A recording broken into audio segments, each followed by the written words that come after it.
Hello everyone, this is Professor Sanan Sari and welcome back to my YouTube channel.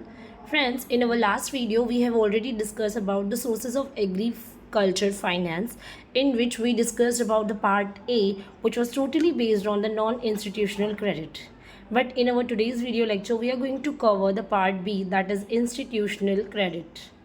Okay now so आज के इस video में हम सीखेंगे कि एग्रीकल्चर फाइनेंस का मतलब होता है कि जो फार्मर्स या एग्रीकल्चर वर्कर्स को जो फाइनेंस दिया जाता है specially for the agriculture activity, उसे हम बेसिकली क्या कहते हैं, एग्रीकल्चर फाइनेंस कहते हैं। लेकिन इसके सोर्सेज क्या क्या है। जैसा कि मैंने लास्ट लेक्चर में आपको सिखाया था कि पहला सोर्स होता है नॉन इंस्टीट्यूशनल एग्रीकल्चर फाइनेंस और दूसरा होता है institutional credit facilities. Non institutional में हमने सीखा था कि कैसे हम हमारे रिलेटिव्स, मनी लैंडर्स, लैंडलॉर्ड्स, इन लोगों से जो है कर्ज लेते हैं और फिर उसी पैसे को यूटिलाइज करते हैं हम एग्रीकल्चर फाइनेंस के लिए। ठीक है, ये सारी चीज़ें मैंने आपको लास्ट लेक्चर में सिखा रखा है और हमने डिस्कस किया था about the non institutional credits, merits and demerits.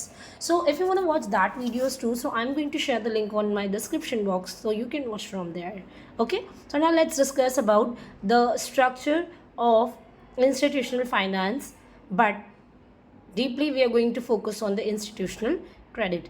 Now institutional credit plays a very important role, friends. Within this sector, cooperative, commercial bank have been paying very important role to provide agriculture credit. मतलब जो हम institutional credit देखने वाले हैं, इसमें अगर सबसे ज़्यादा इंपॉर्टेंट कोई रोल प्ले करता है तो वो है आपकी कोऑपरेटिव बैंक और आपकी है कमर्शियल बैंक्स। ठीक है, ये दोनों क्या होती हैं और ये किस तरीके से क्रेडिट फैसिलिटीज़ देती है एग्रीकल्चर वर्कर्स एंड फार्मर्स को, हम यहाँ पर उसको डीपली डिस्कस करेंगे। ठीक है, ना basically structure of agriculture credit में आपको जैसे मैंने बताया ना कि commercial bank, cooperative banks and इसके साथ थर्ड आता है आरआरबीज। आरआरबी का मतलब होता है regional rural bank. So these three banks are playing very important role to provide institutional agriculture credit to the society and the farmers. ठीक है, पहले हम डिस्कस करेंगे कमर्शियल बैंक के बारे में फ्रेंड्स, उसके बाद कोऑपरेटिव एंड उसके बाद रीजनल। चलिए स्टार्ट करते हैं, पहला डिस्कशन करते हैं कमर्शियल बैंक।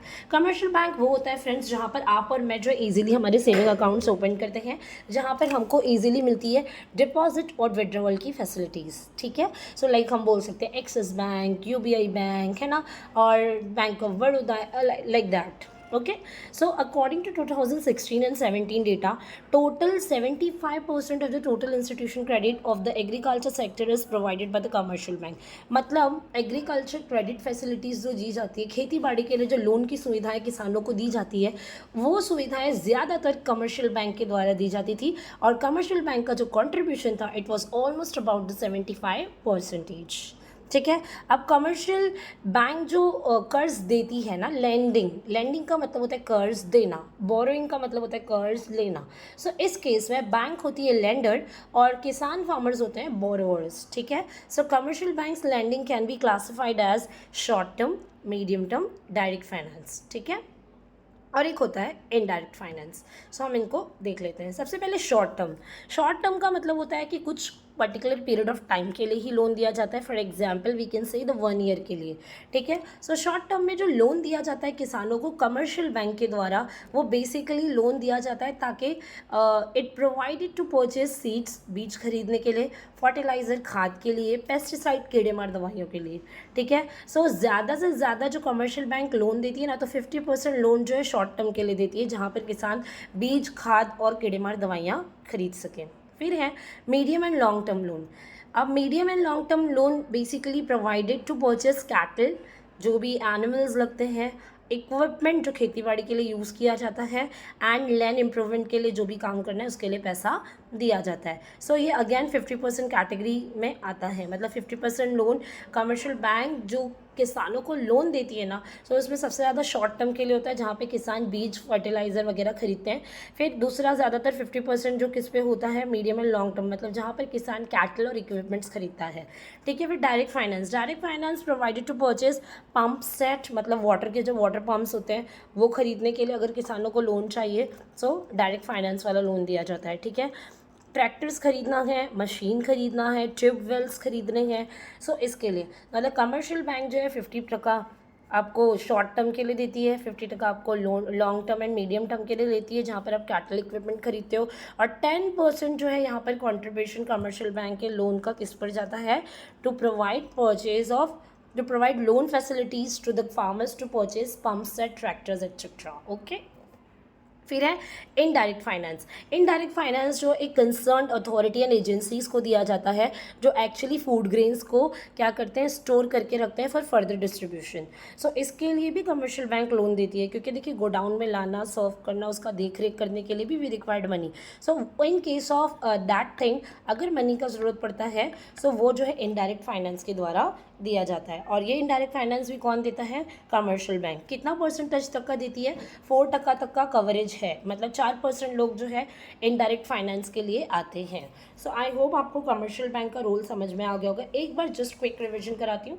सबसे पहले देखिए, कमर्शियल बैंक लोन देती है, तो कैसे देती है, शॉर्ट टर्म का लोन देती है बीज वगैरह खरीदने के लिए, तो 50% लोग इसी टाइप का लोन लेने के लिए कमर्शियल बैंक के पास जाते हैं।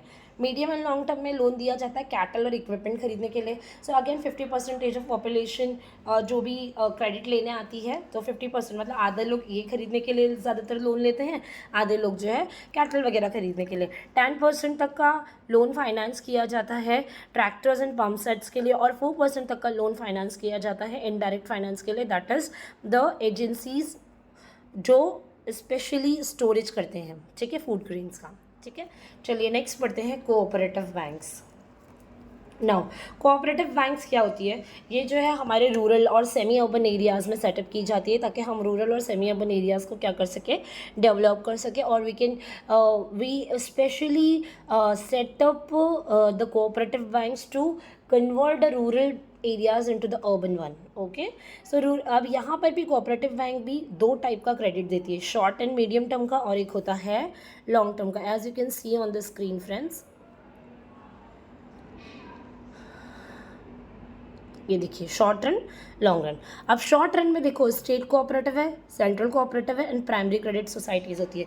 स्टेट कोऑपरेटिव क्या करता है, state cooperative runs at a state level, ठीक है, जो क्या करता है, सारे स्टेट लेवल जो होते हैं, और they act as a link between the central cooperative banks and NABARD. अब जो सेंट्रल बैंक होता है, नाबार्ड होता है, इनके बीच में इंपॉर्टेंट रोल प्ले कौन करता है, स्टेट कोऑपरेटिव बैंक्स, जो स्टेट लेवल पे डील करती है। और ये एक अपेक्स बॉडी है जो क्रेडिट फैसिलिटीज़ देती है, किसको, फार्मर्स को। और it is a link, it helps us to link between the central cooperative bank and the NABARD. NABARD है national rural and agriculture bank, ठीक है।